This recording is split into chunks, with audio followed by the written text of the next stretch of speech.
കർണാടകയിലെ ശിരൂരിൽ മണ്ണിടിച്ചിലിനെ തുടർന്ന് കാണാതായ മലയാളി ലോറി ഡ്രൈവർ അർജുനായുള്ള തിരച്ചിൽ പുനരാരംഭിക്കുന്നു. ബുധനാഴ്ച ഡ്രജർ എത്തിച്ച ശേഷം വ്യാഴാഴ്ചയാകും തിരച്ചിൽ പുനരാരംഭിക്കുക. ഗോവയിൽ നിന്ന് ഡ്രജർ എത്തിക്കാൻ സ്വകാര്യ ഷിപ്പിംഗ് കമ്പനിക്ക് ജില്ലാ ഭരണകൂടം നിർദ്ദേശം നൽകി. കാർവാർ ആസ്ഥാനമായുള്ള സ്വകാര്യ ഷിപ്പിംഗ് കമ്പനിയാണ് ഡ്രഡ്ജിംഗ് നടത്തുക. ഓഗസ്റ്റ് 16-നാണ് അർജുനായുള്ള തിരച്ചിൽ അവസാനിപ്പിച്ചത്.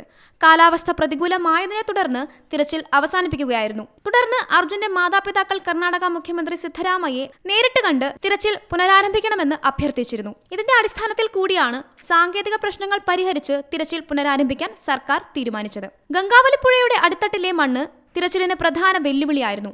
ഇതിനു പുറമെ അടിത്തട്ടിലെ ഒഴുക്കും തിരച്ചിലിനെ പ്രതികൂലമായി ബാധിച്ചു. ഗോവയിൽ നിന്ന് ഡ്രജർ എത്തിക്കുന്നതോടെ മണ്ണ് നീക്കി സുഗമമായി പരിശോധന നടത്താൻ സാധിക്കുമെന്നാണ് ജില്ലാ ഭരണകൂടം പ്രതീക്ഷിക്കുന്നത്.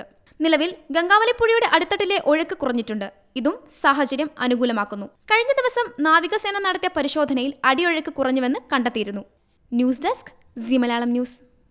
ഏറ്റവും പുതിയ വാർത്തകളും വിശേഷങ്ങളും വിരൽത്തുമ്പിലറിയാൻ സീ മലയാളം ന്യൂസ് എല്ലാ ഡിജിറ്റൽ പ്ലാറ്റ്ഫോമുകളിലും ലഭ്യം.